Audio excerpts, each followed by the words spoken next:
এখানে চার্জারের পিনের সাইজ অনুযায়ী দাগ দিয়ে নিতে হবে। আমরা মার্কার দিয়ে দাগ দিয়ে নিচ্ছি, আপনি চাইলে কলম দিয়েও দাগ দিতে পারেন। এবার চার্জার সরিয়ে এই দুই জায়গায় ফুটো করতে হবে।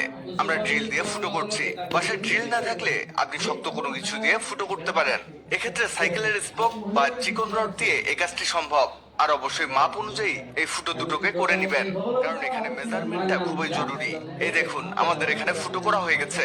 আমরা একেবারে পারফেক্ট মাপ অনুযায়ী দুটো করে নিয়েছি। এবার এর মধ্যে সেই চার্জারের পিন দুটোকে প্রবেশ করাবো। এই দেখুন, একেবারে ভালোভাবে এটা সেট হয়ে গেছে। এবারে চারদিকে আবারও দাগ দিয়ে নিতে হবে। এখানে আমাদের যা করতে হবে দেখুন আমরা কিভাবে দাগ দিয়ে নিচ্ছি। এবার একটি এন্টি কাটার দিয়ে এটাকে কাটতে হবে।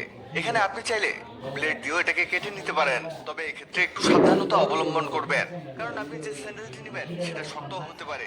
এজন্য একটু চাপ প্রয়োগ করে এটাকে কাটতে হবে, মানে আমরা দাগ অনুযায়ী এটাকে কাটবো। এখানে একটু ভালোভাবে কেটে নিবেন, এদিক ওদিক হলে দেখতে খারাপ দেখাবে। হয়েছে। এবার মাঝে যে অংশটি কাটলাম সেটাকে বের করে নিতে হবে। আপনি হাত দিয়ে চাপ প্রয়োগ করলেই এটা খুলে আসবে। এই দেখুন, এটা খুলে এসেছে। এবার এর মধ্যে চার্জারটিকে প্রবেশ করান। এই দেখুন, একেবারে ভালোভাবে এটা সেট হয়ে গেছে এবং পাকাপোক্তভাবে স্ট্রং হয়ে গেছে। পরের স্টেপে যাওয়ার আগে জানিয়ে দিই, আগের ভিডিওতে কমেন্ট করেছেন জামালপুর থেকে মিলাম। আমরা এটা ফোন হোল্ডার তৈরি করেছি। দেখুন এটা কিভাবে কাজ করে। প্লাগের মধ্যে প্রবেশ করিয়ে ফোনটাকে স্যান্ডেলের মধ্যে ঢুকিয়ে দিব। এবার এর মধ্যে চার্জারের কেবলটিকে সেট করে দিলেই হলো। এই দেখুন কেমন চার্জ নেওয়া শুরু করেছে। অনেকের বাসায় চার্জ দেওয়ার পোর্ট অনেক উপরে থাকে।